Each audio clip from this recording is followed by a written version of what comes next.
Tantra on the Astounding Bodhicitta. From Astounding, 5 Tantras of the Mind section, from the canonical Nyingma Gyubum, translated by Christopher Wilkinson and read by Angus Cargill. A profundity that is difficult to investigate. The Blessed One, a personification of great compassion, who was skilled in methods, entered the equanimity of the samadhi that is called profundity of profundities, and he intentionally delivered this intentional proclamation. It is difficult to find the arising of a manifest Buddha. We cannot bear the reign of this correct and astounding understanding. It is extremely difficult to find ease and opportunity. In the same way, the true mandala of our bodies, speech, and minds is brilliantly brought together by this astonishing secret itself. The characteristics of the Dharma have been completely pure from the beginning. There is no self, and there is no essence. So this is difficult to understand. Those who believe in the characteristics of their own ideas, and sentient beings who have generated the bodhicitta, these are extremely hard to find. The astounding bodhicitta had arisen long before the nameless sentient beings who are Buddhas. What is a sentient being who is a Buddha? This is hard to understand. The Dharma of enlightenment is astounding. It is not an idea. Nirvana and samsara do not exist right from the start. Upon the stalks of the astounding bodhicitta, there appear the 5 elements as if they were fruits. When we use the great compassion for sentient beings, the total playfulness of our own bodies, which are perfected in themselves, is that we swirl in a giant circle of the 3 poisons and the 5 poisons. Things like hatred have no names, so things that are astounding are the best of dharmas. Pervation and encompassment are hard to understand. Things like sin, which are dharmas that cut off our passages, have inconceivable particularities.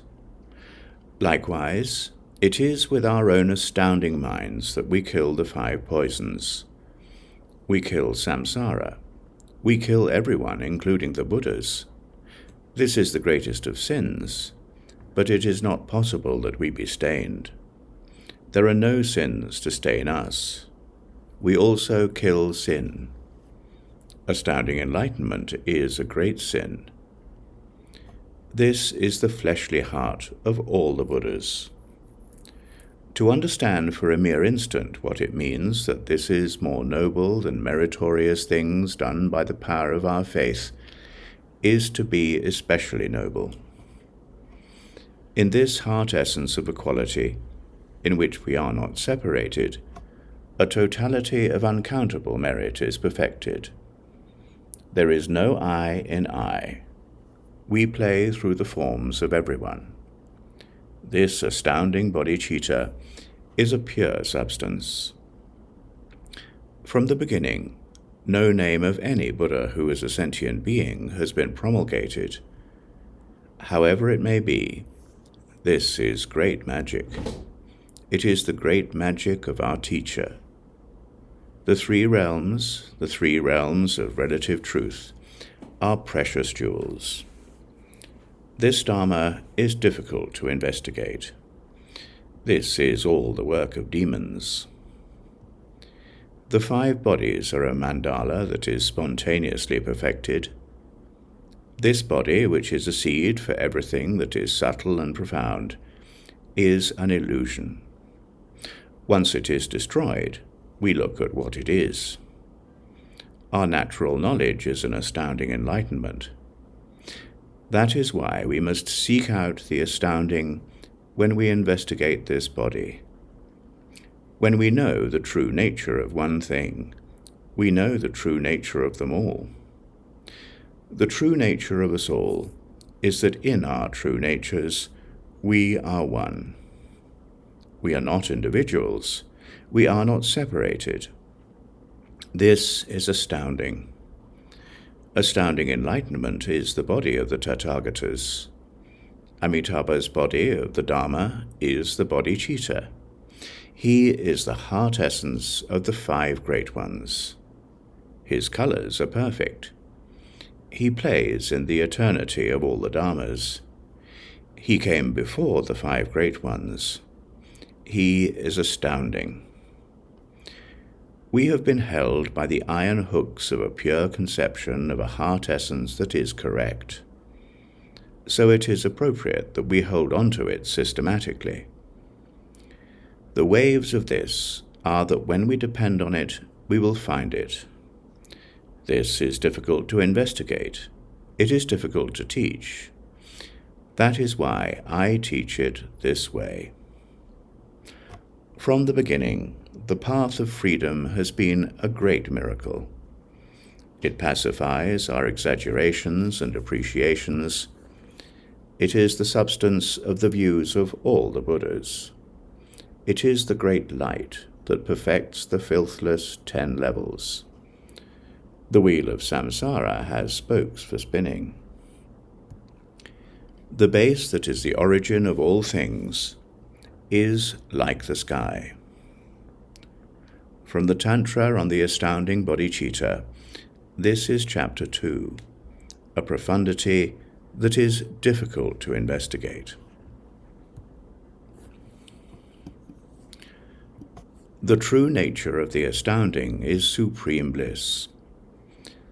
Then the Blessed One, the All-Good One, entered the equanimity of the samadhi of great bliss, and he deliberately proclaimed this deliberate proclamation. There is no praise or blame for this enlightenment that is a surpassed peace.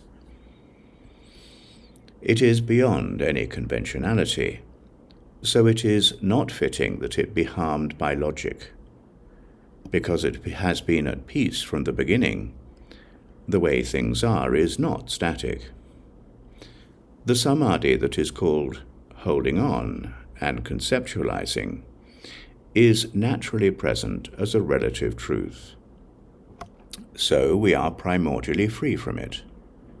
We have left behind the dominions that are not to be exemplified or discussed. There is nothing without a quality that is not equal. So this is a river of bliss. We are free from the diseases of work and employment, so this is the embodiment of the Dharma. We have no abode even here. Our earth is spacious and is spontaneously perfected. So it is that everything emerges into this primordially attained fruition. We are not dedicated to enlightenment. We do not want to be enlightened. We have been pure from the very beginning. So we are beyond meditating on signs. We do not fall out from the river of our views on being without work. There is no door to enter it. We have been planted in a great circle. The river of our offerings is beyond any word of essence. There is no one who must leave behind his own holiness. This is the true essence of the 3 mandalas. It is beyond our dedications. This is in fact the root of the 5 elements. There is nothing to exemplify. The way of the seed is the cause for the arising of all the Buddhas. The elements are themselves without any divisions. They are in the way of the rainbows that emerge from the sky. Living beings are indivisible. In the way that the ocean brings together every tributary, we are one. We are brought together into one circle. We are beyond the disease of clinging to what is gone. There is nothing to take up. There is nothing to put down. There is no nirvana or samsara. The 3 realms are primordial Buddhahood. There are no castes. We are a unified sphere. In true correctness itself is perfect. So it is actually stupid. There is nothing that we must visualize or work on visualizing, for that is the embodiment of foolishness. The body of the circle of great bliss is that we are all Buddhas. We kill all sentient beings and roll them into a circle. In the river of our luminescent Dharma bodies, we are all one. So when we practice the 5 inexpiables, we are playing within the all-good Mother. There is no one other than the Buddha. We are all Buddhas. In the same way, when we consume the practice we are visualizing so that we may grow, we are playing within our own Buddhahood. Our enlightenment is actually astounding. It is the stomach that eats the Buddhas. The 1 caste, the 100 castes, the 3 bodies, the 5 bodies, and all the rest, these arise by themselves.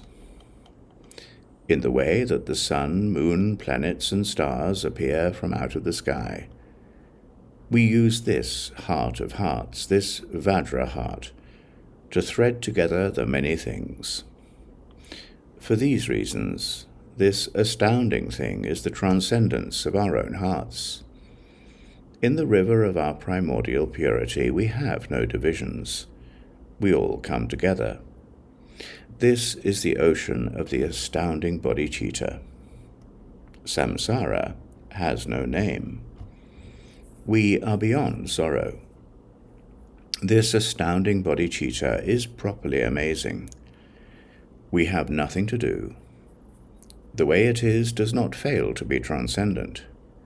The astounding bodhicitta leaves behind the levels and goes to the other side.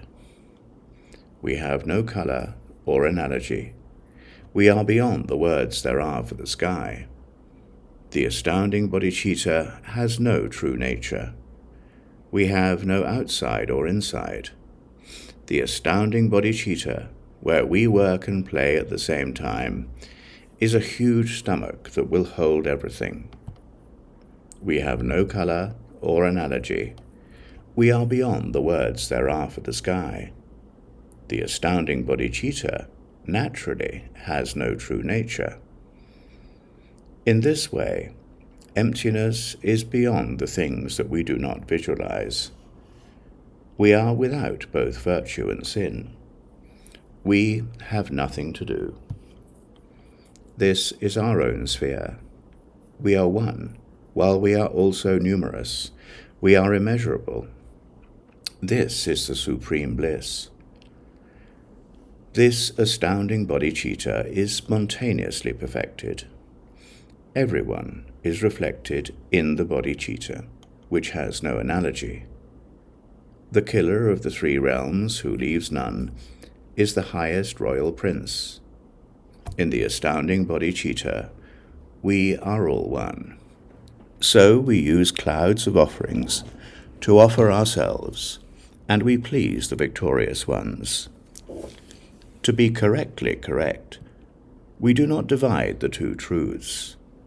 It is astounding that through killing sentient beings, we play in the sky of the all-good.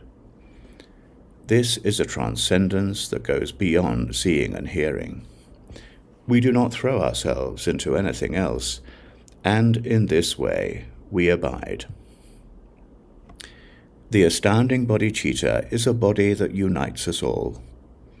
In this way we are victorious over the rivers, and sentient beings do not see us. This is why there are no 2 obstructions for us to resolve. We do not need to study on any path. It is astounding that without contriving the way things are, there is a river of great bliss. To be correct is indeed correct, but what we do not see is astounding. This is in fact the reward of rewards. We are beyond any rewards. For these reasons, this is called the Samadhi of great bliss. From the Tantra on the Astounding Bodhicitta, this is Chapter 3. The true nature of the astounding is supreme bliss. Exemplification using analogies for the transmission and teachings on our views, practices, and samadhis. Then the Blessed One, Vajrasattva, the great Vajradhara, shined his very wide eyes on the All-Good One. Then he offered in profusion his offering of great wisdom. Please grant us instruction on the meaning of the words, "The Blessed One is a great expanse of enlightenment." What is your enlightenment? Whence did you attain your enlightenment? And where did you find your enlightenment? Whence did you work to find certainty in the Dharma? How will those who do not understand come to understand enlightenment? Then he took to heart the things that the great expanse had asked of him. Then he entered the equanimity of the samadhi of great enlightenment. Then he proclaimed these things, for they must be proclaimed. This is the true sign of the astounding bodhicitta. It is famous as a topic for which there are no writings. This is why it has no true essence, for it is beyond any enlightenment. It is the supreme enlightenment that is a spontaneously perfected purity. It is beyond the words we write about things that are not spoken. The victorious ones do not exemplify it. It is a river of mantras. We do not fail. We are beyond failure. Our pathway is supreme. Those who desire equanimity are difficult to liberate.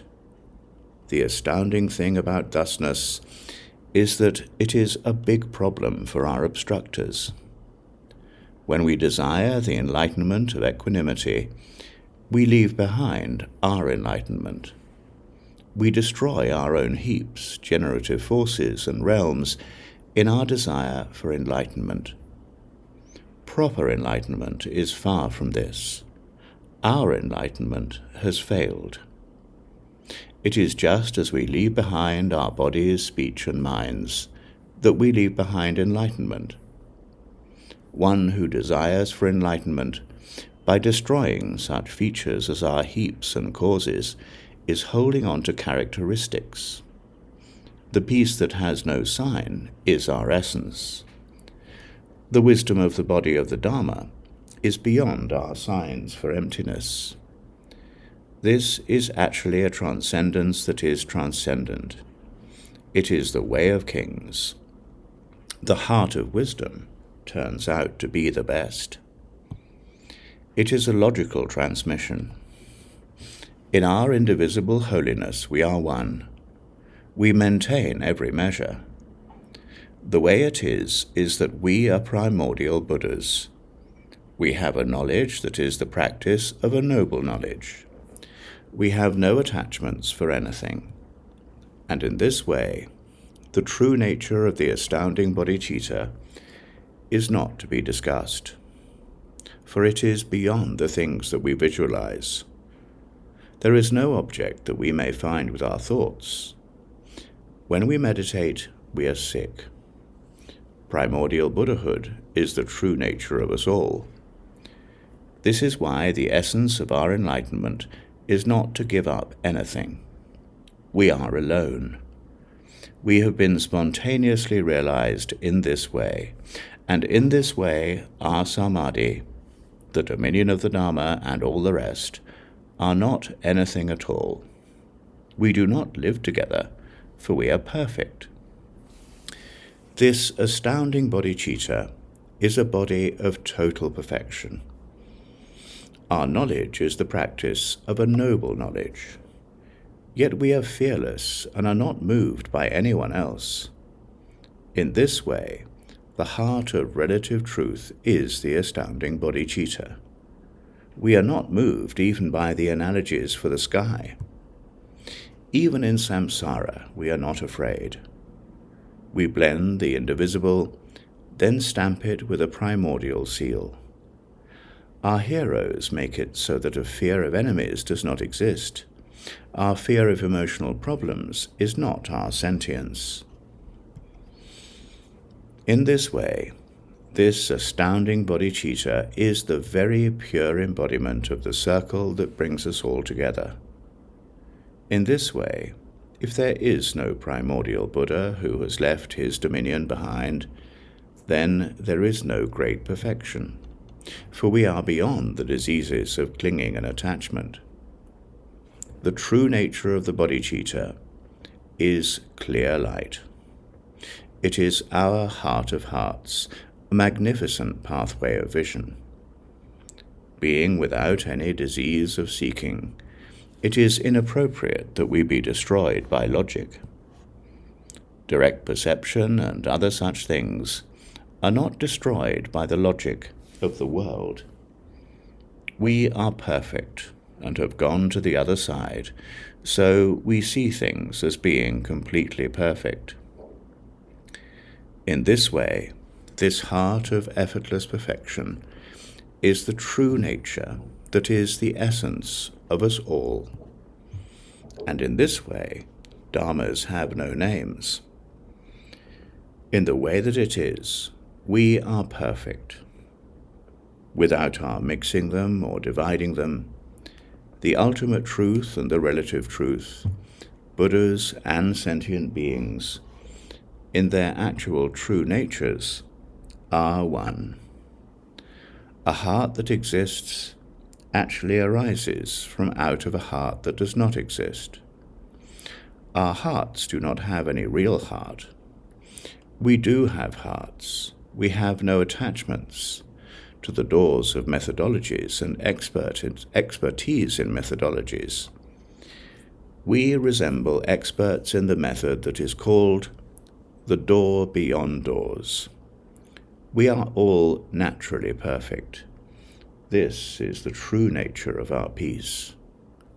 To have no door and have nowhere to enter, this is the king of methodologies. We are primordial Buddhas, so we are beyond any pathways for traveling. We are rolled into a circle, so in true correctness, we are one. Without being brought together, we are gathered into the way that it is. This is our supreme methodology. Our thoughts are pure, so we are the best of those who have arisen into excellence. When we push our thoughts through doors, this does not happen by itself. In this way, this great bliss, which is an astounding reality, is beyond our thoughts and leaves our thoughts behind. The root of our samsara is the brilliant supremacy of our arrogance. We are not people who carry the diseases of hassle and strife. Correctly correct. This is brilliantly correct. The samadhi of joining is beyond any joining, so it is brilliantly famed as the king of samadhis. We are perfected in the happiness of a road that is close. We are beyond any road sickness. We do not require any viewpoint to enter into this. We have already entered primordially. We do not seek protection or samaya. We are beyond emptiness. This mandala is the heart of Vajrasattva. It is a majesty that is non-dual, where there are no Buddhas. According to those who work at a consuming search for enlightenment, the supreme perfection of this astounding bodhicitta is such that we use our own true natures to seek for our own true natures. Although we may seek, there is no time in which we find anything. This is our true nature. Our true natures do not fail to be our true natures.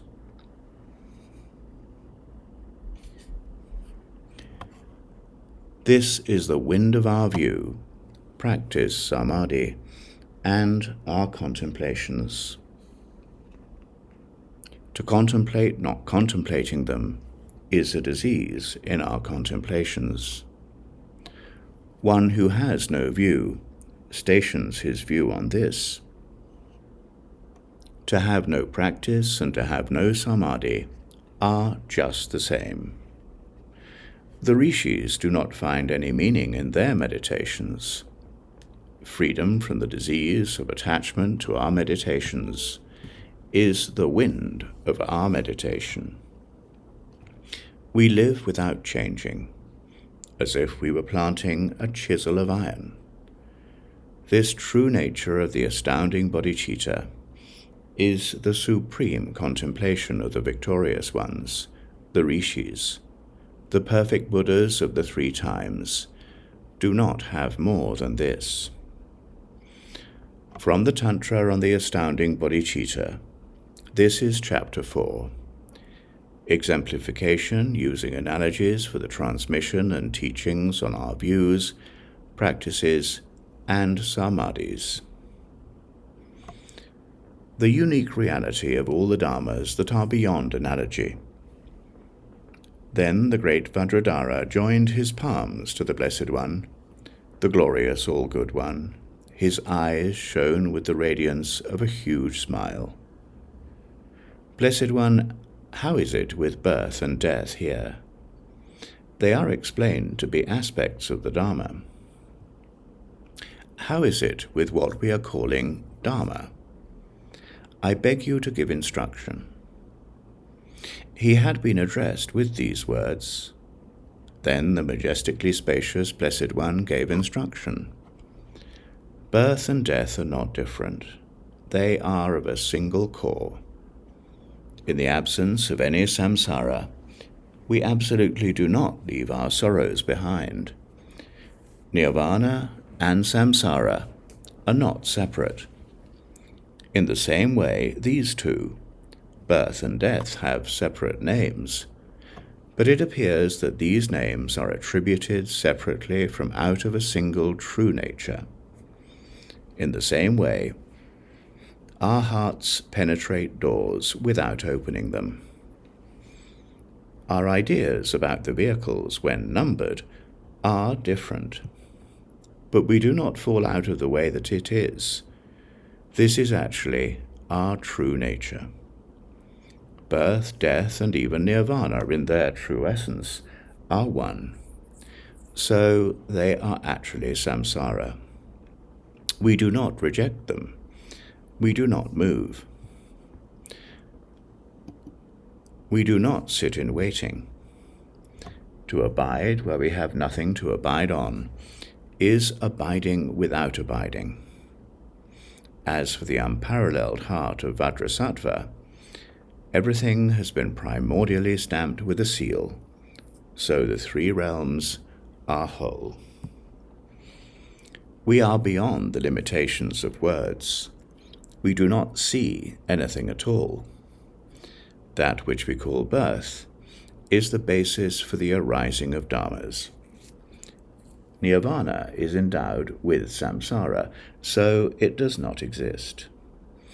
We do not reject them. We have no abode. We also leave behind those who would remain. We are made noble by the King of Wisdom, who is beyond any of our practices. We do not separate the ultimate truth from the relative truth. There is no ultimate truth. Those who desire some ultimate truth do not find any purpose that is holy. They abide purposefully in the absence of any ultimate truth. We praise and blame. Our vajras are the best of the things that are hard. We do not move. We do not change. We live in the way of the fools. The king who lives in this is a Tathagata. The vision of his mother and sisters is likewise his dominion. Equanimity is spontaneously present in our dominion, and in the play of our dominion. So joining with our mothers and sisters is the best playfulness. We do not look at virtue or sin. We are primordially open. So by practicing evil, our mandala is maintained as a mandala. The Buddha has expounded on dharmas of 4 kinds. Conceptions that have no ceiling are not true. Our feelings are lost. Our manifestations will speak on the 6 perfections. They will explain them in words. So we will not find the meaning, which is astounding. The best of letters are actually perfectly clear. When we determine things using letters that are in 4 lines, we lose our astonishment. Understanding things using the explanations of teachers is a pathway of delusion. If it is so that when we have no illness we also need no medicine, then it is so that we need medicines for the sake of diseases. Just so, when we have no other vehicle, this one is unsurpassed. We do not even need to teach it. So, if we abide in our base like this, our unsurpassable vehicle will also be an unsurpassable purity. But even the All-Good One, the King of Spaciousness, does not speak on it. There is not even an atom here to be discussed through speaking. One for whom the meaning of this is evident is a king of kings. Then Vajradhara did indeed cut through his doubts, and again he planted his word of solicitation. When we do not see this astounding bodhicitta, every dharma abides on the pathway of the Dharma. As with the pathways of the childish, it is difficult to realize any reward. When we are born into the family of the victorious ones, we see what is actually astounding. Then the Blessed One, the All-Good One, proclaimed something he had made himself to proclaim. Our astounding true selves are a dharma for sentient beings who will come later on. As for the true sentience of the Buddhas of the 3 times, it is the true nature of the astounding bodhicitta. We are like the empty sky. We have nothing to depend on. We abide on a sentience that does not even have a name. This is why the Buddha is famous for being a Buddha. Austerities are difficult. We torture our bodies, we prostrate, and we read. Through explaining things or holding on to them, there is no knowledge or discovery. To find the astounding bodhicitta, we understand that in our unmistaken clarity, there is the true nature of our sentience. Austerities and such things are obstructions to our great enlightenment. As for our true essence, it is the way of the Tathagatas.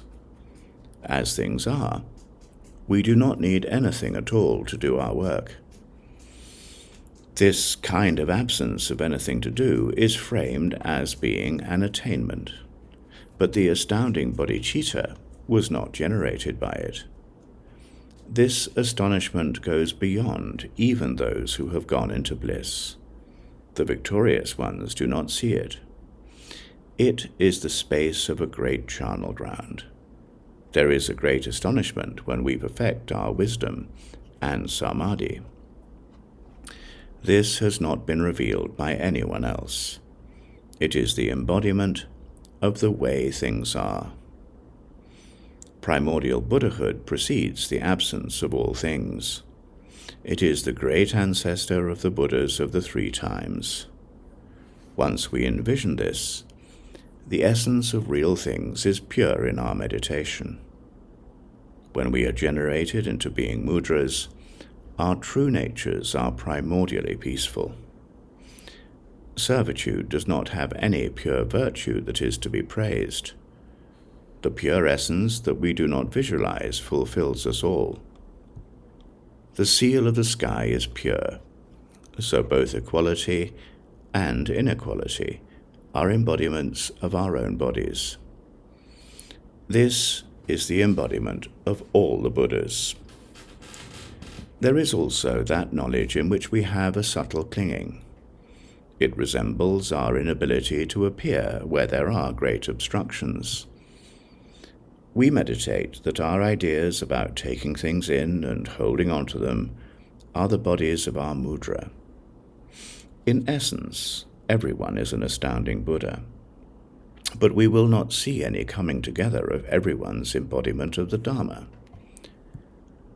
This has not been revealed by anyone else. It is the embodiment of the way things are. Primordial Buddhahood precedes the absence of all things. It is the great ancestor of the Buddhas of the three times.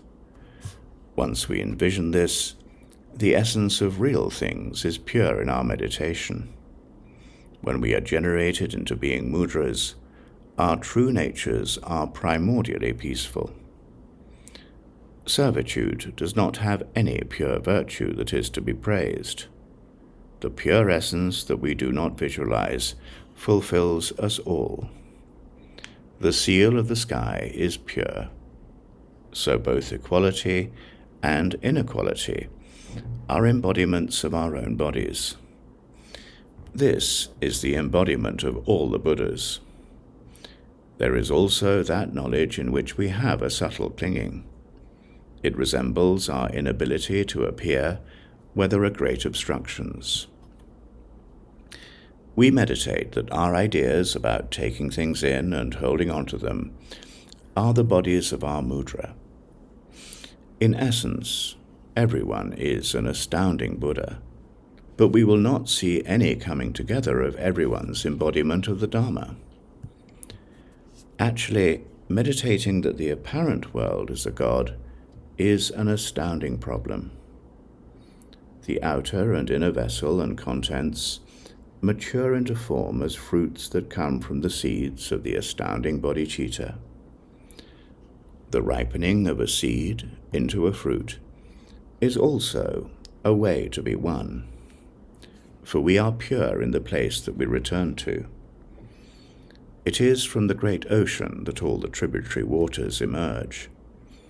When they are recondensed, it will seem that they all have the one taste of salty water.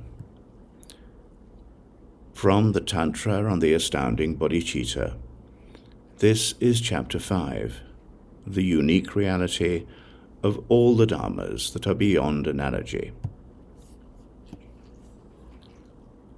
The secret of a smiling face.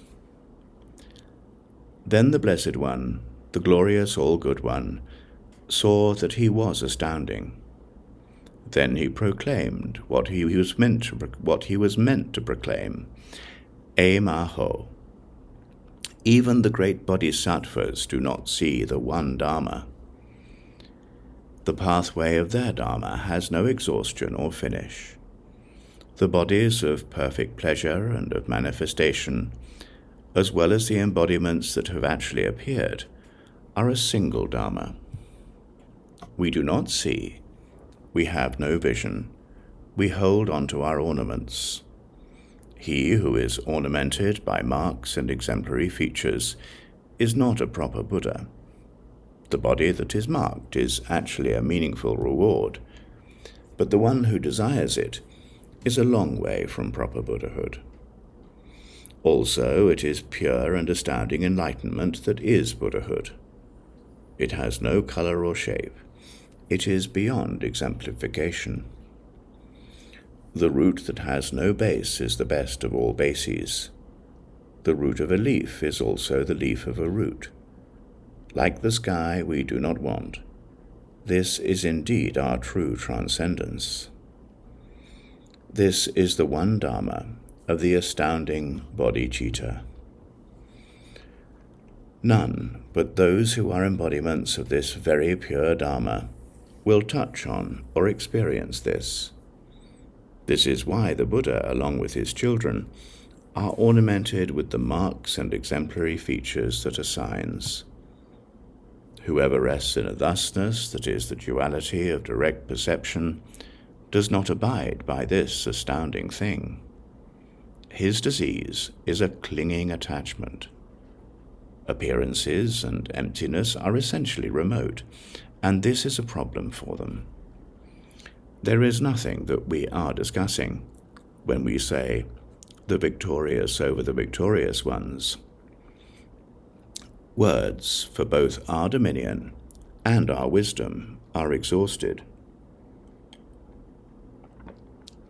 We do not abide by any extreme or middle. This is a river of happiness. Pervasive and encompassing enlightenment is not to be measured as if it had a limit. To believe that this is actually in a body is to spin the wheel of praise and blame. In this we have a combined exemplification of both our ideas and our planetary references. Those who believe that there was a beginning are the delusional people of the world. Their three bodies are very far from their bodies, speech, and minds. This is actually a shady tree, for this astounding thing turns out to be the heart essence of the Dharma. It is a Dharma of rewards. Our vessel and its contents, the three realms, have been primordially stamped with the seal of enlightenment. The origins and applications of our mudras themselves melt into our stomachs. We cut through the deeds and works of our bodies at the root. And we give them up. We escape samsara's pit. We take in a gulp of Buddhahood. We do not discriminate virtue from evil. We are completely pure. There is no self or I. This is a body of great peace.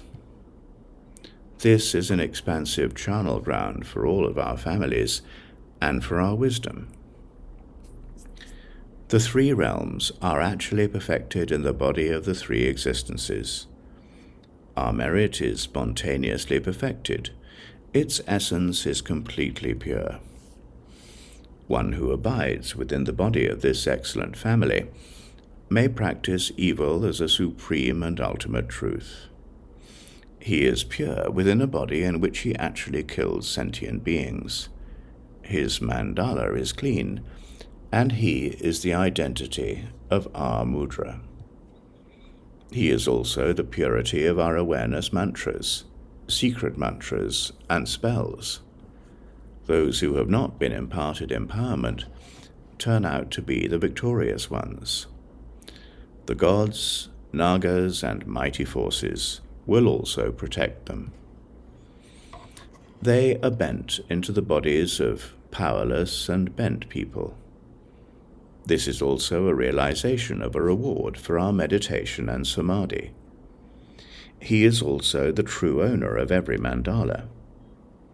Our secret mothers are all totally entwined in this. It turns out to be the essence of all the Tathagatas. This is the mandala that shows us that the three bodies are Vajras. This is the body into which the male and female, all good ones, are entwined. Someone who is naturally with this is a perfect Buddha. We call this astounding in our discussion of it. From the Tantra on the Astounding Bodhicitta, this is Chapter 6, The Secret of a Smiling Face. The true nature of our sentience that is ultimately true, the treasury of the sutra literature, the treasury of the Mahayana, the practice of our views, cutting off grounds for deviation, and showing our own true natures.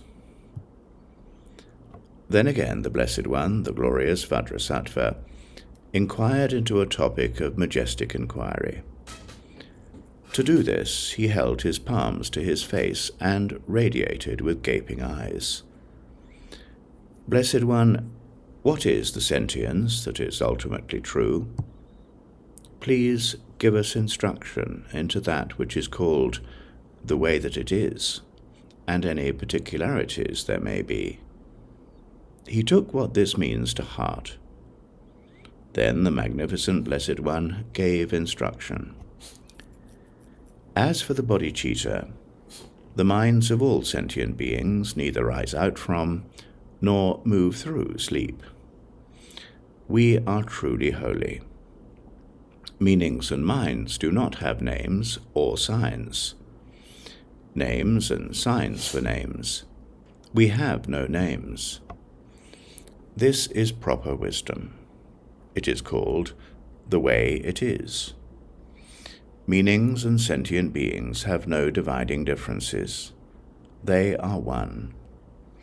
Then the magnificent Blessed One himself spoke out on this topic, for it must be discussed. The great treasury that is the wisdom of the Tathagatas is beyond any signs that are untrue, or any words or explanations.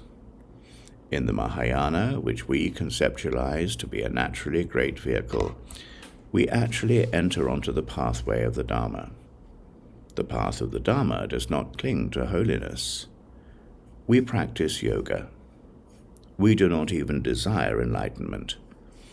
This is the best of viewpoints. We do not see any Buddhas or sentient beings. There are traces of our happiness. Our stomach for purity is primordially protected. Our practice does not take anything up or put anything down. We do not join or separate. There is no objective to our viewpoint. Our emptiness is holy. We also do not see the way that it is. This is the best meditation. The astounding is being spoken as the true essence of the great perfection. The King of Wisdom is like the sky. It is beyond any limitations. The rishis that cling to this call it meditation. When we engage in the topics of our visualizations, our needs are deviant. When we are committed to planetary reference that we visualize, we fall out of order. The view that emptiness is the way that it is a stupid viewpoint. It is just as soon as we desire a pathway for the remnants of our happiness that it is far away. On account of both protection and non-protection, our samaya fails. By clinging to practice and non-practice, our path to freedom is cut off. By seeing things that we have looked at or have not looked at, we decimate what is holy. There is no end to our understandings of both meditation and non-meditation.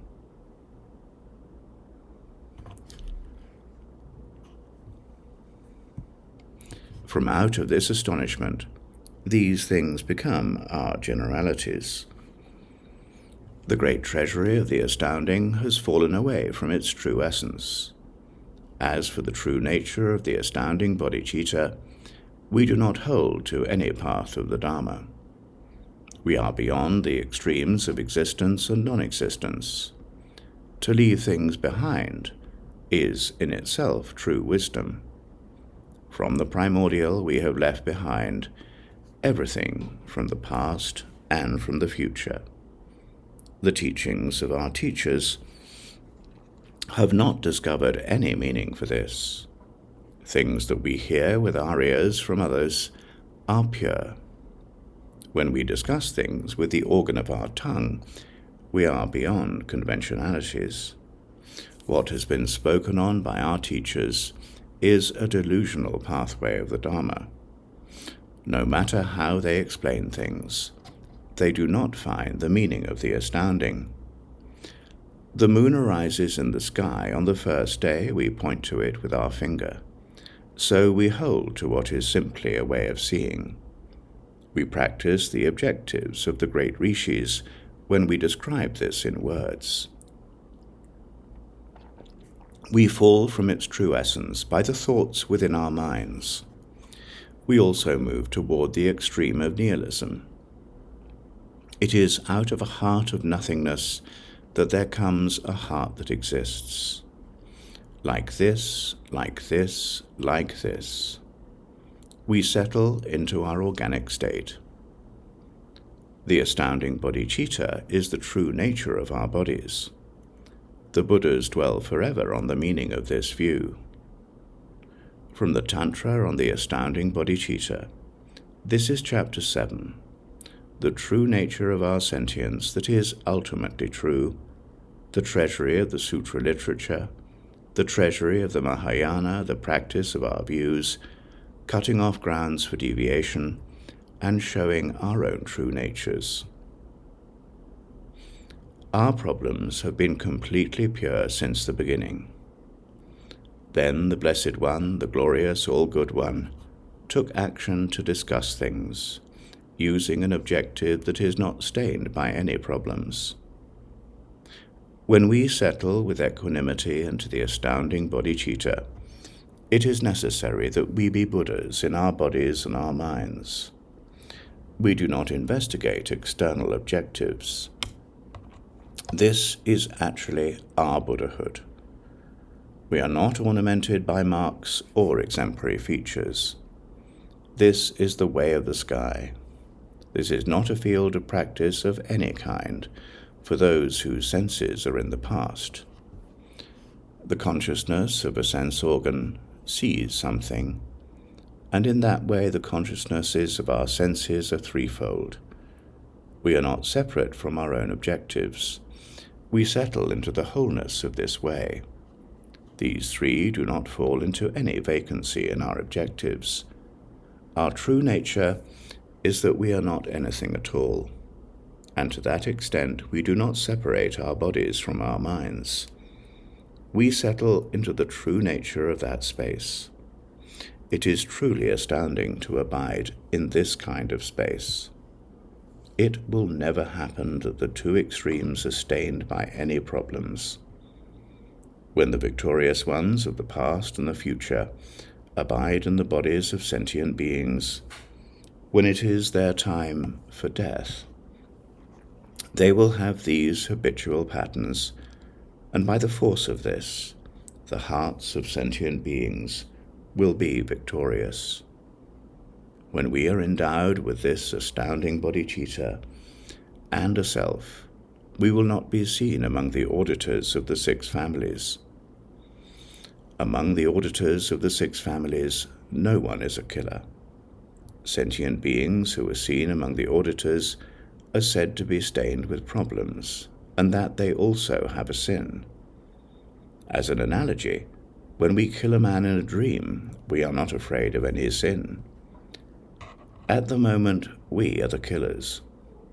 Just so, when we understand the meaning of the astounding bodhicitta, it is at that moment that we come to possess its meaning within ourselves. It is like killing in a dream. We will not be stained by any sin. When we possess the force of the astounding bodhicitta, we do not see our mothers, sisters, daughters, or anyone else as being anything other than truly astounding. This kind of union is a union that is actually holy. Seeing mothers and sisters as women is a cause for our ensnarement. As an analogy, when we join with our mothers and sisters in our dreams, at the moment we wake up, we do not fear their criticism. To understand what things mean correctly is like waking up from a dream. It is not possible that our objective will be stained by having any problems. When we keep to the meaning of the astounding bodhicitta, we will not look for any mandalas that keep to the 4 mudras. We look to the mandala of the mandala mudra. In this, we keep to our mudra's mandala. That is why the equal to this astounding has never been spoken. As an analogy, we see the body of the Tathagata in a dream. When we wake up, we are evident to ourselves, and there is no one else. In the same way, through the mandala of mudra meditation, we will not find the depths of our enlightenment, but only names. We are not mandalas. In our astounding enlightenment, our mandalas will not be stained by any problems there may be in having a name.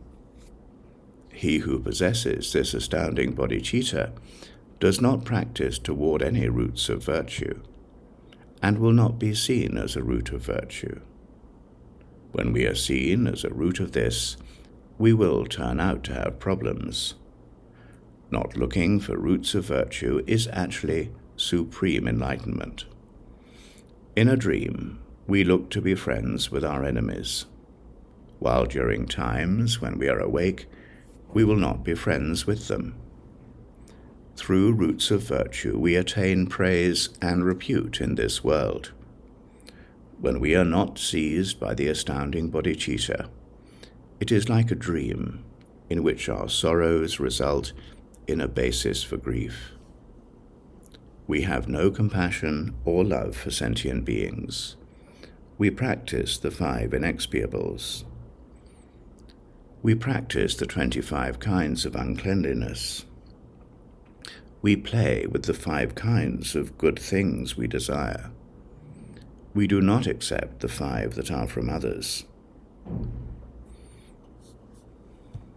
We offer ourselves forever. We do not class ourselves among the strangers. Astounding enlightenment is the samaya of the Mahayana. We may work to cut through the river of samsara's sorrow, but it has been correctly proclaimed that this is an astounding enlightenment. My desire and attachment are also an astounding enlightenment. That is I. I am an astounding hatred toward the hatred of others. In the same way, I am an astounding enlightenment. As the stupidity of samsara, I am an astounding pride, for I exist while others do not. I am a jealousy toward others when someone else's vehicle is beautiful. I am the ultimate truth and the relative truth, described with these words: our thoughts do not race, so while we may diversify endless time, we do not go anywhere, except for our astounding bodies. The jewel of all the Buddhas is a stainless heart. We abide in the heart of Vajrasattva himself. We will not be burned, even by the fires of 100,000 eons. We will not be washed away, even by the waters of the 3 existences. Those who have gone to bliss did not have anything to teach by saying this. The Buddha was there before existence had arisen. Everything is actually the astounding bodhicitta, while our problems and exaggerations have been entirely pure since the beginning. From the Tantra on the astounding bodhicitta, this is Chapter 8. Our problems have been completely pure since the beginning. Realization that has no name, and the special nobility of the Mahayana. Then the Mahasattva, Vajrayana, and all the rest of them proclaimed, "The Blessed One has clearly settled his own name within the great expanse. Please grant us instruction on a method that is entirely liberated from names." That is what they asked. He cared about this topic, so he spoke. The heart of the mandala of proper happiness is a meditation that is ornamented by those with names and analogies for names. The Tathagata said this when he actually saw it. Bodhisattvas of mean intellect, who desire to see a body that is actually astounding, are easily corrupted. We are beyond the words there are for names and for the nameless. There is nothing to talk about, nothing that I must tell you. You must meditate on a reality that is both brilliant and secret. This bodhicitta is actually the most secret of the secrets. The precious jewel of a pure and self-arising mandala is actually the origin and engagement of our manifestations. In the way of the atoms, there is commotion. There is a mudra of great vastness that is the best of the self-originating. It is easy to train in this for the childish with their mean intellects. Their reward is that from out of the words for the meditations of the secret mantra, there is this astounding tantra, which is a teaching on primordial Buddhahood. It is unborn. It is the great ancestor of all the Buddhas. Like the fire of an eon, we live alone. The dharmas, the totality of all the dharmas, with none excepted, are lies. When we understand that everything is a lie, we are free from fear. By their very nature, all dharmas are empty. If we abandon the dharmas, which are empty by their very essence, it is possible that we will be born into a high status due to our generosity and all the rest.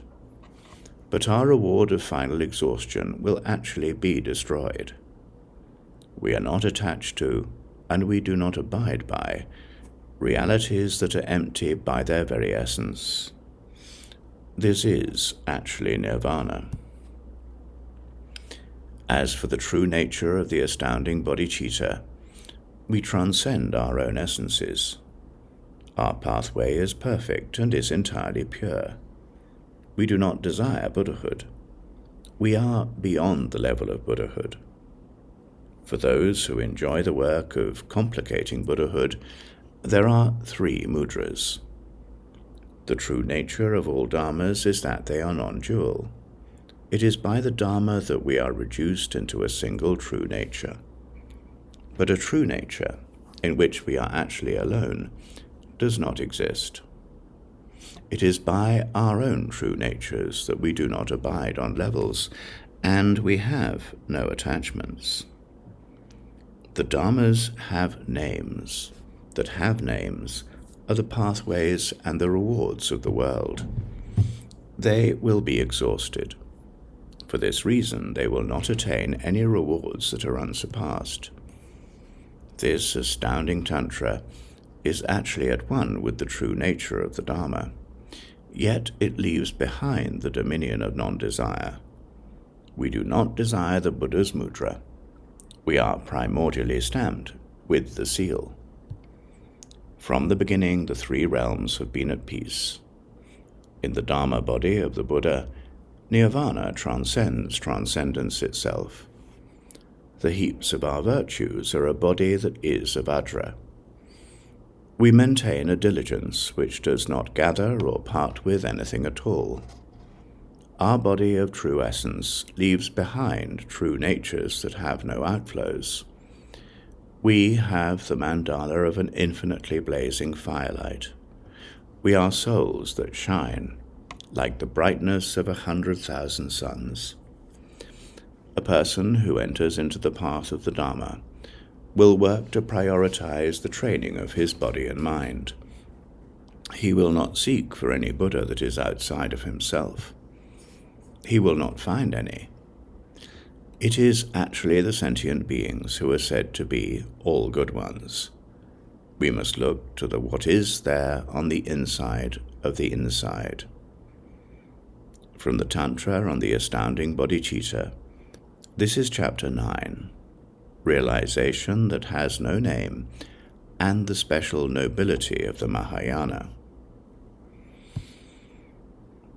Holiness in that this Tantra was explained by the Lord of the Tantras. Then the Blessed One, the glorious All-Good One, made himself speak personally. The All-Good One is our body of great bliss.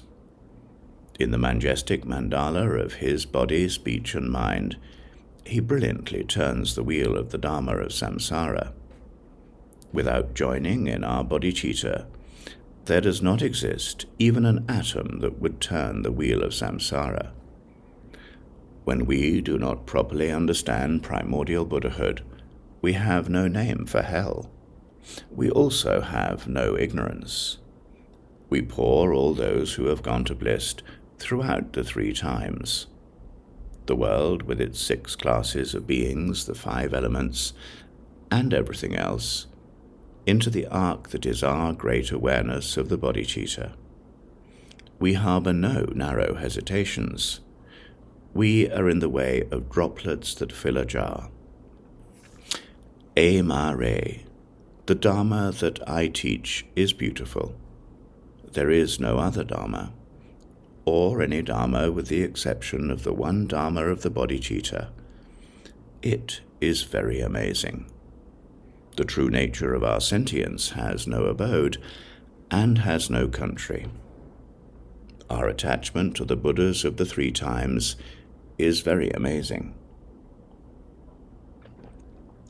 We will not find the all-good anywhere other than the self-aware bodhicitta. We are not aware of how we have cut off our pasts. We do not see. It is very amazing. The 2 truths of cause and result never did exist. We enjoy the relative truth as if it was a seductive dream. Nothing but the ultimate truth is very amazing. Creating bondage, the cause of hell, the 5 poisons, and our understanding of others, it is within the great enlightenment of great enlightenments that the 5 poisons will grow. However we may discriminate, our sorrows, our sin, and our non-virtues, our unsurpassed liberator is actually the Buddha. There are no problems that stain us. We are like lotuses. It is amazing. We may practice a variety of non-virtues which are the causes of hell. We may eat food that is not clean. We may use excrement for everything. But the results for any cause do not mature, except for the true spirit of the playfulness of the All-Good One. It is most amazing. There are those who have anxiety about living in an endless hell, but there is no place for any hell outside of the sky space of the All-Good Mother's Bhaga. There is no abode of hell. This is the path of enlightenment. We maintain our happiness and live in happiness. It is most amazing. Even 100,000 malevolent spirits, demons, and the rest will not seize, overcome, or annex the true nature of unsurpassed bodhicitta. Those who did come together are naturally brought together. It is most amazing. Ema. This is a magnificent Dharma that is brilliantly secret. Nothing whatsoever was proclaimed by the Tathagata. Our circle is not the same as the circle that surrounds us. We have nothing in common with anyone else. This is most astounding. A rosary for mantras is in the way of the lineage of the Lamb. If we settle down for the sake of generation, expansion, gathering, summoning into union, offerings, and the things we desire and strive for, the King of Vehicles goes beyond our freedom from hopes, prayers, abilities, determinations, and quests. Its cause and result are primordially pure. In this way, we abide in an equality with this way, so our rituals turn out to be linked. It is most amazing. Our names and forms are settled into equanimity. This is the word of our primordial mantra. The bodhicitta does not stop, and it is beyond having any birth. Our wisdom is a virtue. It is actually a mandala of spaciousness. This is not a desire of any kind, for some enlightened cause or reward. As for the Great Spirit of astounding enlightenment, it is the true heart of all those who travel throughout the three times. It is the sentience of sentient beings. It has not been born from the beginning. It lacks the problems there are with causes and rewards. It is naturally very pure, so it also has no filth. Upon a great throne, the great throne of Vajrasattva, we grow like the sky, which has no name and does not change. Vajrasattva himself happens to be a play by me. All of the true names for the Dharma are completely pure. The mandala of our hearts is the best mandala of our hearts. Our body of bodies is a body that works playfully in all things. Gemstones, wishing trees, and jewel lamps are actually seeds that bring forth many kinds of pleasures. Like masters of magic illusion, we make everything happen magically. Each and everything is born from out of the unborn, and also when we are born, there is also nothing that ends. To eternally play at everything while creating everything is the great art of magic. In the body of the true spirit of the all-good, it is most amazing. Mao, this very beautiful supreme vehicle, is special. We have nothing to do. It is beyond works. It is beyond the dharmas that we work on or create. Our way of abiding is also an experience of the great perfection. The mandala that seems to change is harmonious with our bodies. The mandala of 5 bodies shines from out of our peace, which is actually our insubstantial essence. This is most amazing. That wisdom blazes as light from the primordial, from out of a true nature that is entirely pure. This is most amazing. We are all brought together, leaving none out. When everything burns as it does with the fire of our eon, this is most amazing. Everyone, with no exceptions, will be subdued when we cut through them all as if we were swords. This is most amazing. There is nothing that turns as if samsara were a wheel. Everyone, with no exceptions, is churning. This is most amazing. Everyone, with no exceptions, experiences being the all-good. From the Tantra on the Astounding Bodhicitta, this is Chapter 10. Holiness, in that this Tantra was explained by the Lord of the Tantras. Praise for the Lord of the Tantra. Praise for the Tantra. The Lord bequeaths the Tantra, and concluding the instructions.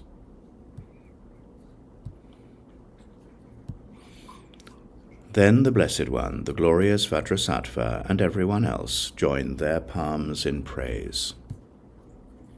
You work to destroy everything that we must learn. Your unmoving body of great bliss retains the excellence of a protector. You are a hero who is a teacher of majestic and amazing methodologies. I join my palms as if I were bowing forever. Through the 3 times you perfect the 5 great ones. In your Buddha heart you work to bring together all the Buddhas, with none excepted. We do not abandon our views. We gaze at your body to be satisfied. We hold the practices that we do not join or part from to be higher. In this I also join my palms so as to praise your bodies. For you are all the Buddhas that I respect. I also join my palms as if forever to those sentient beings who revere this bodhisattva.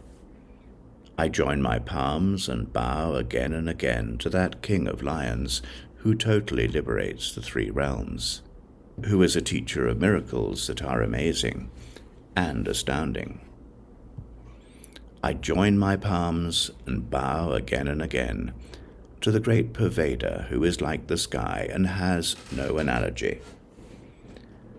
A body that arises like the sky from out of the body of our needs. We do not give up on the kings of liberation, be it total liberation, primordial liberation, or the liberation of all samsara.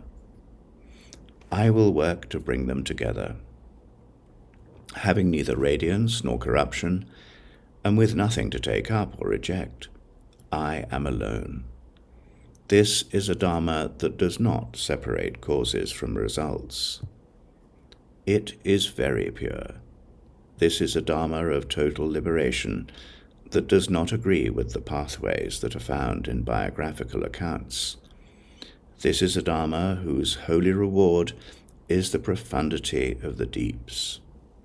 Holding this, reading it, respecting it, thinking about it, our faith is not frivolous. We gather into our natural state. We gather, and so I work to join my palms. Thus did he praise the Tantra and the Lord of the Tantra. The Lord of the Tantra actually looked at Vajrasattva. He spread open his eyes. His face glowed. Vajrasattva, no one is greater than you. The enlightenment that is so difficult to find is actually your own body. This is a Dharma in which we live naturally and without dualities. It is hard for the Buddhas of the 3 times to understand this. There does not exist any Buddhahood other than this anywhere else. There has never been any great purpose to our fatigue and our strife. Living naturally without moving is actually a great medicine, for it must be that all the Buddhas and sentient beings, with none excepted, are purely liberated just by seeing this. This is why I have bequeathed this astounding bodhicitta. It is bequeathed. This is my heart of hearts. Rays of light actually move through the wheel of the Sun of Wisdom. They melt into the center of our hearts. They turn the wheel. Its heart essence has no end. This is a very pure Tantra.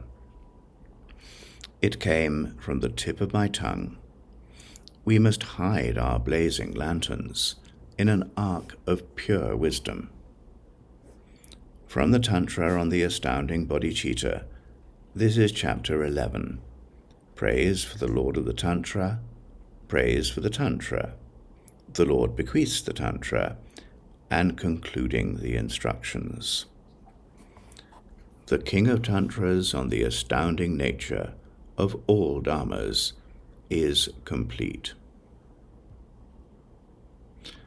There are 3 astounding bodhicittas, the later, the Tama, and the original. Among these, one was left by 2 children in the temple of the profound book. When Master Buddhagupta went out for oil, he saw it once. There was a malefactor that he punched once, with his iron palms on the shores of Mouth Force, who then fainted. When he awoke from his faint, he was living as if he was in the way of the demon-like beings. I carry your fire, O firelight, king of my home, in which it turns out you have fainted. But if I carry you, I must kill you. So did he speak. He was alarmed, so he panicked. He summoned his mother into the above for someone else. The 2 children were left there. For anyone who comments on this, there will arise a clear measure of the things they need. For this purpose, after the triad of mother and children had been summoned, they were put into order. In the future, they will tolerate their jobs by moving within the rays of their intellects. Female malefactors will make obstacles that contradict and separate the hearts of the noble. So we must move through the rays of our intellects. those who are skilled at praising work requested the ambrosia of the black tongue of praiseworthy experience. The Tantra of the Astounding Bodhicitta of Great Bliss. The astounding bodhicitta that is an astounding Dharma. Then the Blessed One, an embodiment who dwelt in the heart of enlightenment, in the abode of Akanishta, looked upon Vajrasattva. Then he entered the equanimity of the samadhi that is called the astounding bodhicitta that is an astounding Dharma. At that time, those who move through bliss of the three times, and all of these infinite and endless realms of the world, which are a great 1,000 of 3,000s, and everyone who moves through bliss, were of a single purpose. Our true selves had arisen from out of this astounding bodhicitta, and all of us were born from this. Vajrasattva must be aware that the mandalas that come from him are astounding mandalas. This is a topic to be taken to heart. So he looked at Vajrasattva. He opened the door to the mandala of his thinking, and the meaning of self-awareness clearly emerged. He worked to clarify just how it is with the meaning of everything, illuminating things individually. Then he worked to make it evident to Vajrasattva himself, and all of those who move through bliss, through the infinite and endless realms of the worlds that are a great 1,000 of 3,000s, that this is indeed the astounding bodhicitta. The mandalas that are generated out of the astounding bodhicitta, the mandalas of our astounding bodies, are an astounding secret. Our astounding speech is the astounding secret of the mandalas of our speech. Our astounding minds are the astounding secrets of the mandalas of our minds, and this is actually a great Dharma. It is astounding. Then the Blessed One gathered all of these things into his own body, speech, and mind. Then Vajrasattva addressed him with these words: The perfect Buddha is wise in the world, working for the sake of the Buddhas. I teach on the topic of a lantern for our hearts, one whose intellect is devoured by doubts, and whose mind and thoughts contradict each other. Every fear will come to him. His head will split into 7 pieces. Vajrasattva himself will also be angry. He will be rejected by those who are the keepers of the mantras. All of our mantras have the astounding intent of our secret view. I myself am Vajrasattva. In the past there were those who did not understand. They taught the intent of being a lamp for our hearts. There are those that work with respect toward the Buddha. I bow to their objective. There are those who contemplate love for all the Buddhas and who employ themselves in their purpose. I bow to those who are purposefully employed. There are those who are employed in this purpose. May they come to realize me. Like the blazing of an infinite firelight, when I become aware of what this means, my fortune will be equal to all the Buddhas. May all the Buddhas prosper. I am seeking an explanation for the objective that arises for fortunate ones, those who are the yogins of the 3 times. Once they have understood the meaning of astounding enlightenment, I, Vajradhara, will myself become a Buddha on the Vajra throne. This astounding bodhicitta is not something that everyone is aware of. None of the gods are aware of it. Even the bodhisattvas have difficulty in being aware of this. Those who have gone into bliss were not aware of this in the past. Thus did he address him. Mahasattva, omniscience is the best meditation. Our true essence is not to be visualized. Anyone who unites with my body has no enlightenment. and also has no meditation. The characteristic of our bodies, speech, and minds is the bodhicitta with its 5 wisdoms. The magnificent sentience of all sentient beings is naturally pure and is filthless. Nothing is generated. We have no outflows. There is no enlightenment. There is no real understanding. There are no realms.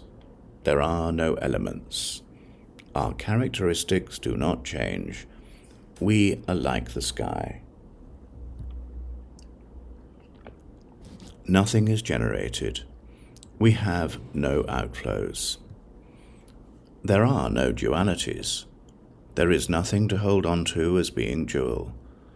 This bodhicitta is an eye that is open.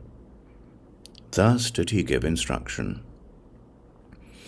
O Mahasattva, the bodies, speech, and minds of all those who have gone to bliss, and the realms of the world, which are a great 1,000 of 3,000s, are similar in that they are infinite and endless.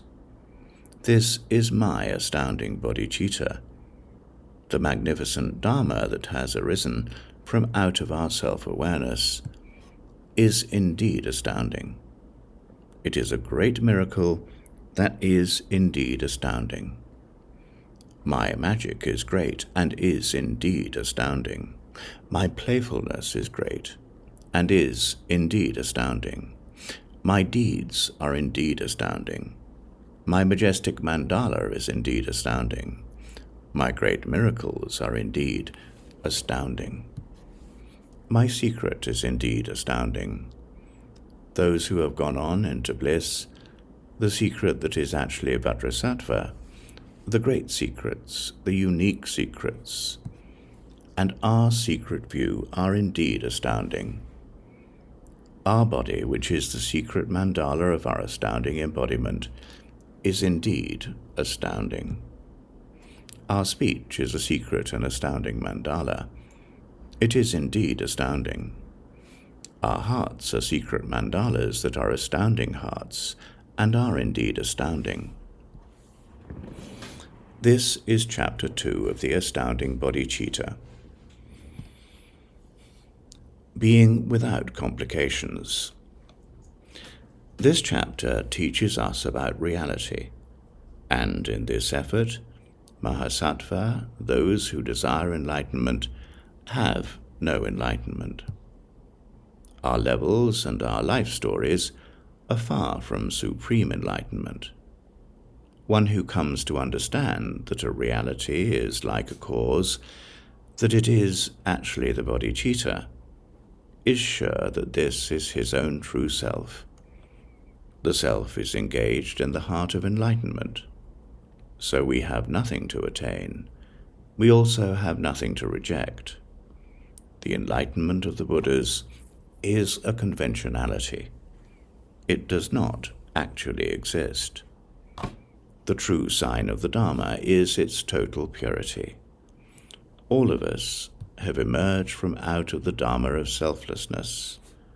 Dharmas that are unborn have no essence. There is also no meditation on them. In the way of the sky, we are brilliantly united. This is brilliantly promulgated among all entities. The true nature of the Dharmas is clear light. It is pure from the primeval. It is like the sky. There is no enlightenment. There are no sentient beings. We have arisen from out of the Dharma of selflessness. The Buddha's enlightenment makes us perfect. It is not a conceptualization. There is nothing to visualize. This is Chapter 3, Being Without Complications. Teaching the Dharma. This chapter teaches greatness. Mahasattva, it is from out of the true nature of the mandala of our hearts that we sit in perfect wisdom, like mirrors. I am the wisdom of the Buddhas who live throughout the 3 times. I use the bodhicitta to understand my purpose. I have the fleshly heart of all the Buddhas. I am a tomb for all the Buddhas. I am the lord of a great charnel ground. All of the Mahasattvas and all of the sentient beings come from me. I am actually a tomb for sentient beings. Fortunate beings must be aware of this. The totality of Buddhahood is my field. I treasure the bodies and speech of all sentient beings. Everyone is a reason for my pleasure. They heard the words that I had said. Then I looked into the faces of those fortunate heroes. And in this mandala of astounding secrets, I became aware that I am actually bodhicitta. So I joined my palms together and addressed him with these words. The heart of hearts of all the Buddhas of the three times is the playfulness in our hearts. The body of bodies of all the Buddhas of the three times is the playfulness in our bodies. This is the speech of all the Buddhas of the three times. We are playful in our speech. So did I address him. Mahasattva, the bodies, speech, and minds of all the Buddhas come from me. This is why the true heart of a Mahasattva is that through my own great blessings, all the Buddhas of the three times and all the great yogins are brought together. Then light rays are directly apparent like the rising of the sun. Mahasattva, you of good fortune, when some yogin explains this, his body, speech, and mind will actually be heroic. You must be aware that this is so. A yogin who is aware of what this means does not dwell on the level of Buddhahood. Everyone is actually me. Everyone is my own heart. All sentient beings were born from out of me. This is what he said. This is Chapter 4, Teaching the Dharma. The secrets that we accept with our faces. This chapter teaches what we receive into our secret mouths.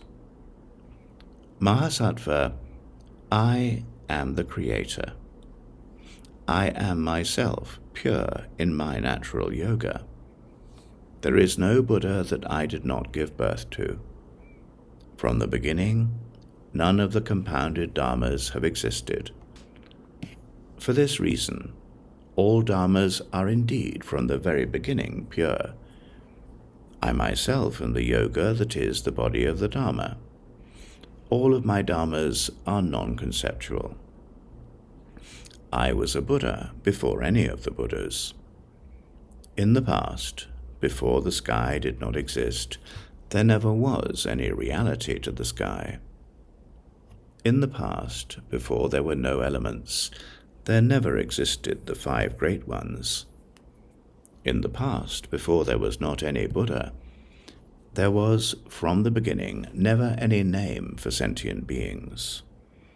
In the past, before there was any nirvana, from the beginning, there never was any reality to samsara. For these reasons, I arose before the elements. Everything was created by me.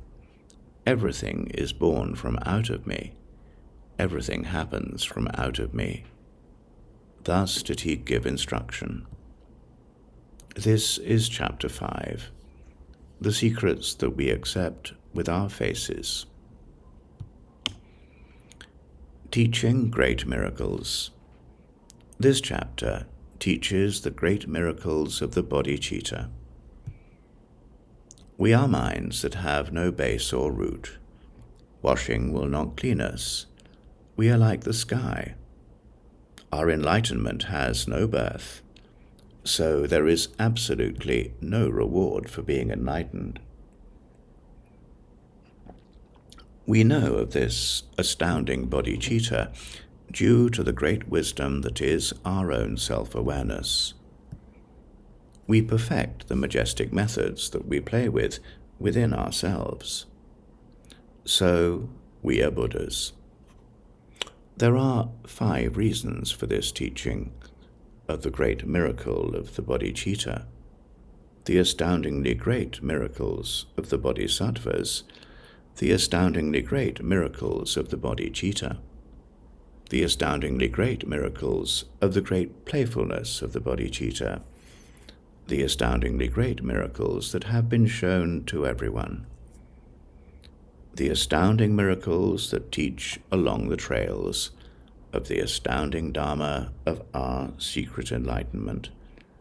This is the astounding Dharma that actually teaches the great and secret miracle of the Tantra on the great secret of the bodhicitta.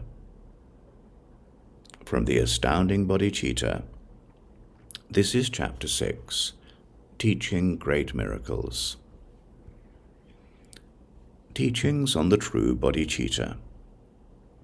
This chapter teaches that the true secret of the bodhicitta comes from this, and that this great and astounding miracle that is our secret bodhicitta turns out to be our own bodies, speech, and minds.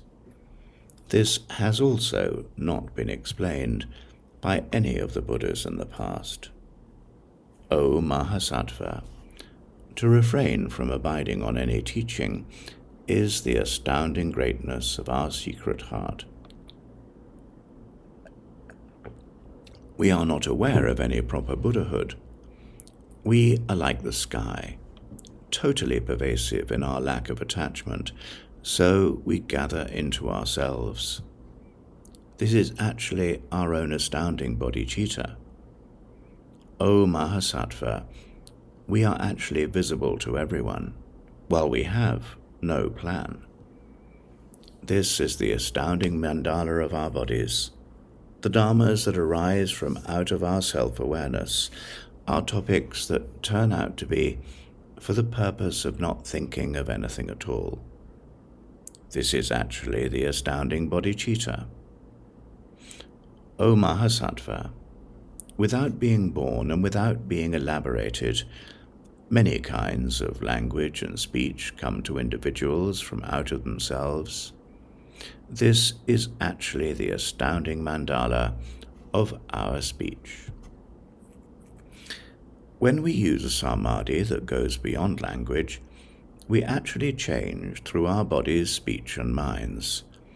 This is actually the astounding bodhicitta.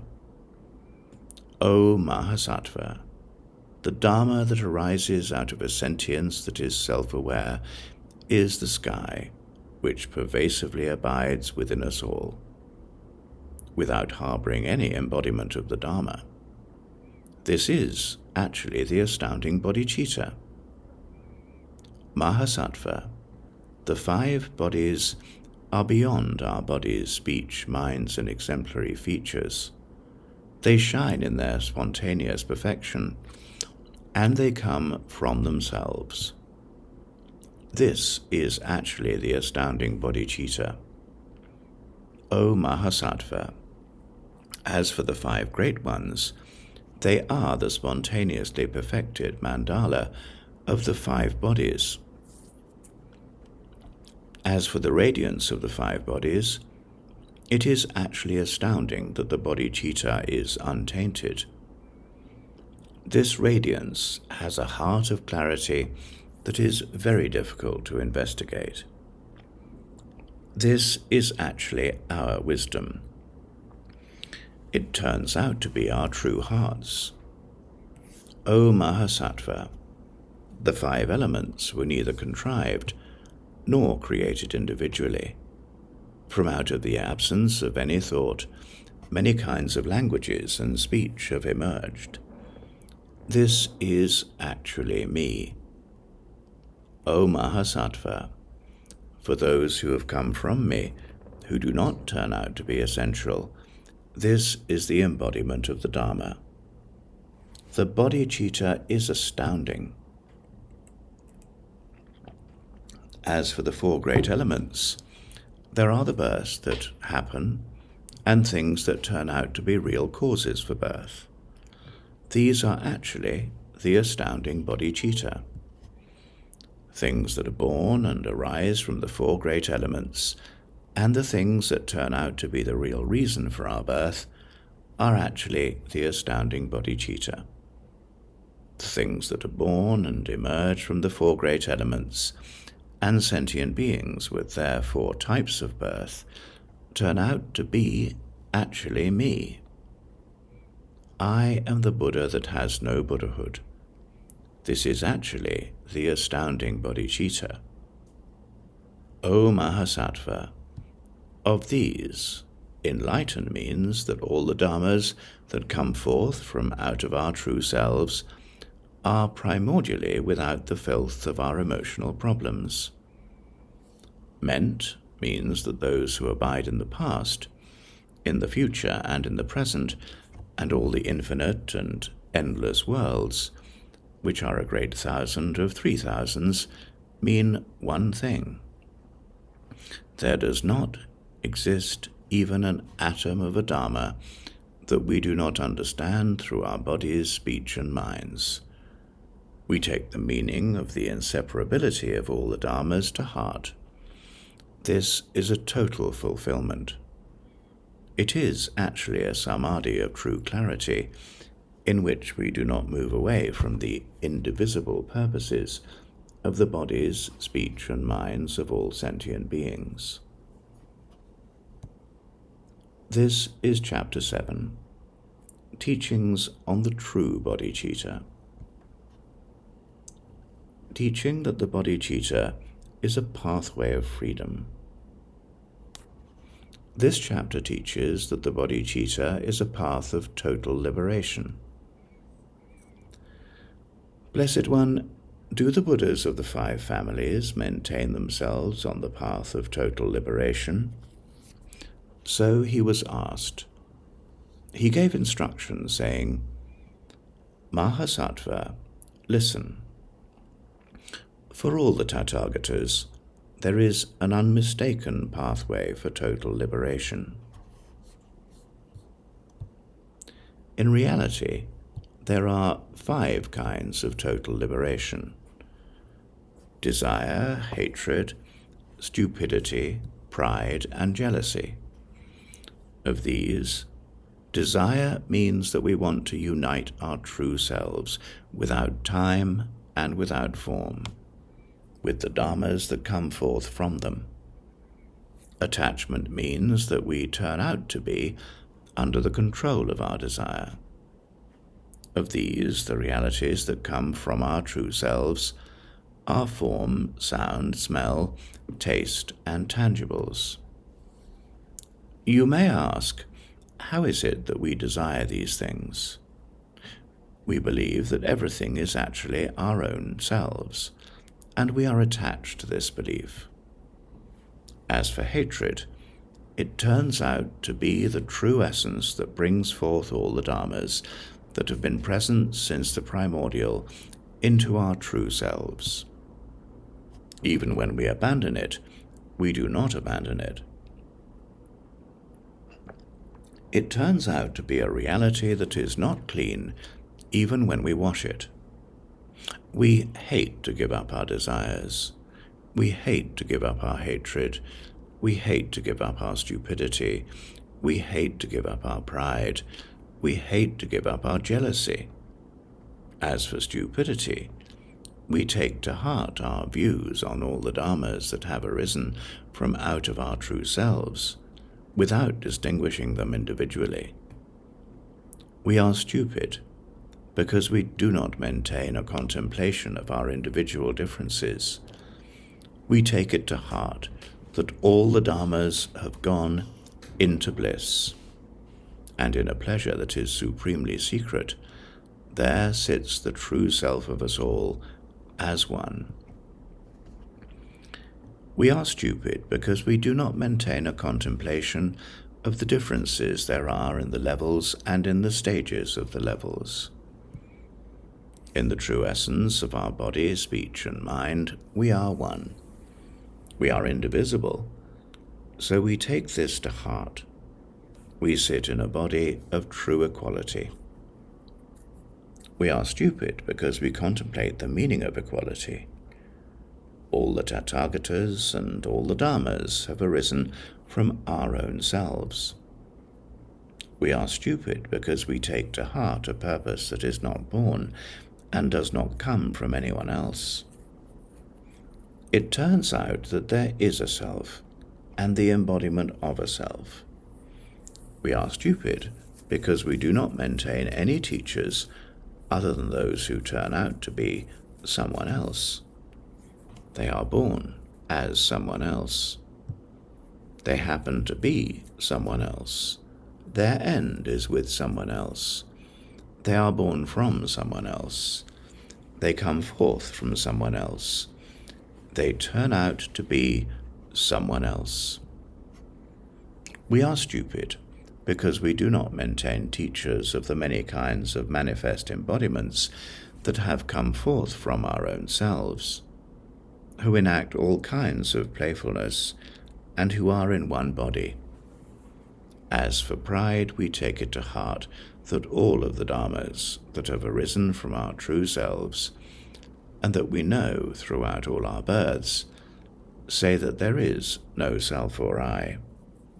For these reasons, there is the pride that works to teach that all Dharmas are devoid of any I or self.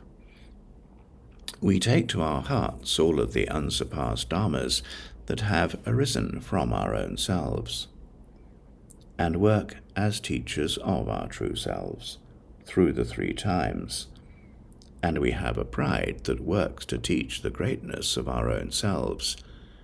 We have a pride that works no matter what, to teach the body of our own playfulness with a power that works toward the enjoyment of our true selves throughout all time. In the Dharma that arises from out of our true selves, there is the pride that works to teach the body of our playfulness no matter what. We take it to heart that all the Dharmas, the three existences, the five great ones, and all the rest, it turns out that all our births and lives, the three kinds of existence, and the five great ones, come from our own selves. We bring all these things together into ourselves. We are proud of our greatness, for we work to teach that they turn out to be our own selves. As for jealousy, all Dharmas are one in the true essence of the self, but when we understand them to be different, we are jealous about them.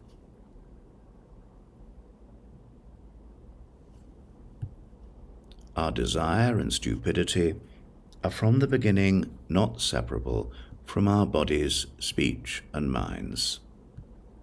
But we become jealous when we cling to our own individual characteristics. When we put the proper meaning into an unmistaken system, we may be jealous of those who understand things revertedly. All of these dharmas are journeys into bliss. We are jealous when we do not understand things this way, and we are jealous when we do not see that there is a liberation that is not a pathway of greatness. From the Astoundingly Great Dharma, this is Chapter 8, teaching that the bodhicitta is a pathway of freedom. Teaching our primordial equality and inequality in the bodhicitta. This chapter teaches that the bodhicitta has never been equaled. Vajrasattva, you are a hero. We are aware of the pathway of proper Buddhahood. Like the sky, we have no birth. The 5 pure heaps pervade us. Our many sorts of certitude arise from out of you. There is not even a single thing that did not come from you. You are the cause that makes the many things happen. You are the manifest embodiment of all the Buddhas. The Buddha's enlightenment is unsurpassed. It is completely pure. It is the Dharma of selflessness. The path of proper wisdom is for everyone. The unborn Dharma has many kinds of intent. You had already arisen before the formation of the elements. The one meaning that is not dual is the meaning of the Dharma. Our intent is holy. We have no fear. There are no letters that did not come from you. Those who have been born into the intent of the secret mantra may take on any form, while they have no form. They have no branches. They are beyond counting. The Buddhas must understand that everything was made by the Buddhas themselves. The Buddha's enlightenment is unsurpassed. He manifests his own pleasure from out of his own self. For the bodies that he manifests out of himself, anything they do is for their own pleasure. He teaches us under all circumstances in the form of a manifestation. Many kinds of miracles have come forth from you. Your body of playfulness will play no matter what. The playfulness of the Buddhas comes from you. All of the Mahasattvas have come forth from out of you alone. Mahasattva, this is the astounding secret of all the Buddhas. Mahasattva, listen. Everything is created by the wisdom of the Omniscient One. You are also beyond having a body, for you have no attachments. My bodhicitta is subtle and has no outflow. It is beyond being a seed. I have no dust. I am free from dust, so I am not dirty. I am present within all those who have gone to bliss, and all sentient beings. This is a holy secret. It is the secret bodhicitta of all the Buddhas. Mahasattva, you must be aware that Tathagatas are like this. Those who have bodies of wisdom are Tathagatas. We enter into the light rays from their bodies, and we play in the light rays of their speech. For these reasons, our bodies are like the very pure sky. That which is spacious abides in a pervasion of all things, and that enters without hindrance is the sky. Everything that shines and is visible is the light from our bodies, and is not the true nature of the sky. The five great ones are individually clear. The existence of our great visions is an account of the five great ones. This is the light that turns out to embody the five families. The light that encompasses all the realms of the sky does not come out from the true nature of the sky. Our body's color, just as it is, turns out to be just like the color of the sky. We teach those who appear in the atmosphere. The sun, moon, planets, stars, and all the rest bring forth the light of their own appearance, and even when they show up in the atmosphere, they are actually the rays that beam as lights for our precious bodies, and as the reality of our speech. These are the colors that come from out of the four great ones. The forms that we talk about in a variety of ways, the individual appearance of the colors made by the clouds in the atmosphere, the colors that emerge from rainbows, the bodies of the individual families, and the things that come forth from the light of our wisdom. However, it is not the case that the sky and the colors arise through the force of the four great ones. If a body is white, the sky is also white. however it may be with our physical color. The color of the sky will also be like that. The colors of those who are born from out of the four great ones are also like that. As for the body of the Tathagata, it depends on the five great ones, and it is not the case that it comes from any such cause as the four great elements, or that it is born from out of the four kinds of birth. The four great elements, all of the transformations of the elements, all of the sentient beings who have been born in the abodes of the four kinds of birth, and all the realms there are, in a great 1,000 of 3,000 worlds, with none excepted, these actually come from out of the body, speech, and mind of the Tathagata. And it is the great playfulness of his body, speech, and mind to play, even among generalities. They are created by the Tathagata, to make it so that we may possess all of the Dharma, and to make it so that we always have a magnificent playfulness in the Dharma. In the time before the five great ones did not exist, the body of the Tathagata arose by itself. We entered into the light from his body, and we played in the light rays of his speech. From the astoundingly great Dharma, this is Chapter 9, teaching our primordial equality and inequality in the bodhicitta. Teaching the Holy Secret. This chapter teaches the holy secret of the bodhicitta. Mahasattva, the astounding secret that is the bodhicitta, is that all dharmas and the infinite and endless realms of a great 1,000 of 3,000s of worlds are the creations of the Buddha. This is an astounding secret. We actually come from the Buddha. This is an astounding secret. We were born from out of the wisdom of the true Buddha. This is an astounding secret. There does not exist a Dharma of any kind that was not born from out of a wisdom that is an awareness of our true selves, that had not arisen and was not created by the wisdom of our self-awareness. This is a magnificent and astounding Dharma. It is very difficult for the great bodhisattvas and for bodhisattvas to understand this.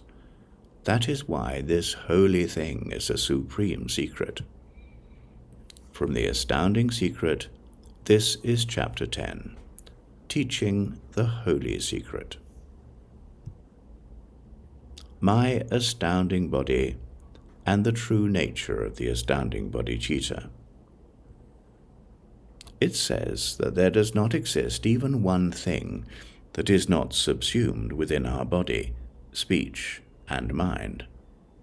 It turns out that we are actually the bodies, speech, and minds of all those who have gone into bliss. This is secret. The Tathagata himself has 5 heaps that are completely pure. His form is completely pure, so it is a heap that turns out to be everything. A wisdom arises that is like the pure sky, so there is the heap in which the feeling of total liberation has no ending. There is the heap that turns out to be the reality of our unborn conceptual knowledge. There is the heap in which our conceptual functioning does not take anything up, for our 5 doors are different in every way. The 5th is the heap of our consciousness, which is the arising of a wisdom that is like the sky. Concerning this, there are the 5 bodies. The 5 heaps exist as the true selves of us all, and turn out for everyone to be our own true selves. Our body turns out to be Vairochana. Our 5 bodies are spontaneously perfected as embodiments of perfect pleasure. So we are Vairochana. On this, when we say Vairochana, this is because the consciousness that is the base of all things turns out to be the 5 bodies. We make it so that out of thusness, many kinds of embodiments will appear, no matter what. You may ask if it is for this reason that the Mahasattva has spoken these words. The things that arise in the past, future, and present, time and what turn out to be our separations of the time, all those who have gone into bliss from the 3 times, everyone that is born, the people, and the living things that move, the 5 great ones, and each and every one of the dharmas that come from the 4 elements, there is not even one dharma that did not come from the totally pure 5 bodies. All of these things came from the 5 bodies. So, from everyone to everyone, there is not even one of us who does not turn out to be among the 5 bodies. For this reason, there is not even one of us who does not turn out to be a total Buddha. The body of all the Tathagatas, the external, the internal, our bodies, and the things that appear in our speech, these are apparent to us all. We make them visible to everyone. You may ask what words have been spoken about our coming. My body is very pure. It may manifest as anything. It may transform into anything. As the 5 great ones who are transformations of the 5 bodies, I am the great playful one, the holder of the Vajra. My work is through my playfulness. I live forever, and I play forever in any form at all. The great playfulness of the Vajra may create anything. It is by the great playfulness that puts us in possession of reality that the great miracles of our bodies may appear in any way at all, and may demonstrate anything. We will demonstrate our great miracles no matter what. We will work great miracles no matter what. We use the miracles of physically appearing as anything, and a playfulness with whatever happens, to create forever in our pleasure. It is for this reason, Mahasattva, that all the external fields of practice are like this. These realms of the worlds are a great 1,000 of 3,000s. I am an object for women who are seers of the Tathagatas. This is a reality that comes from my true self. I am an objective that makes what has not happened before to happen. I am the objective of the Samaya that make it so that there is nothing that does not happen. I am actually the presentation of my own body, speech, and mind. I am actually the vision of my body, speech, and mind. I am at last the inexhaustible treasury of my body, speech, and mind. I am at last the inexhaustible purpose of a teacher. I am the great miracle that is the playfulness of my body, speech, and mind. My true nature is a great miracle. It comes from my own force. It is a dharma that comes from my power. My body, speech, and mind are actually a wheel of inexhaustible ornaments. All of these realms of the world, which are a great 1,000 of 3,000s, are my own objects. They are where I live. They are my infinite palace. All of these things are my own body. They are my own speech. They are my own mind. All of these realms of the world, which are a great 1,000 of 3,000s, are actually on the level of Buddhahood, which is the great perfection. They are actually perfected in a great enlightenment. They are actually Buddha fields of great bliss. They are actually the level of our enlightenment. The astounding bodhicitta is actually the essence of us all. Our bodies are actually astounding. Our speech is actually astounding. Our minds are actually astounding. Our Dharma is actually astounding. Our secrets are actually astounding. Our playfulness is actually astounding. Our creations are actually astounding. Our miracles are actually astounding. This is indeed the astounding bodhicitta. Even when we have mounted the majestic level of Buddhahood, this is actually astounding. This is actually a view of Buddhahood that takes us to the end. Even when we have gone to the end of the practices of the Buddhas, this is actually a majestic Dharma that is astounding. Our teacher is a perfect store. These teachings of his are indeed astounding. The audience is a perfect store. Those who are listening are indeed astounding. This is also, in fact, the great bliss of the Buddhas. This is also, in fact, the 5 good things that the Buddhas desire. It is indeed astounding. This is also the true sign for the 5 good things that we desire. It is indeed astounding. This is actually the great bliss of the Buddhas that touches the end. It is indeed astounding. We use the miracle of being playful in the reality of the manifest bodies of the Buddhas.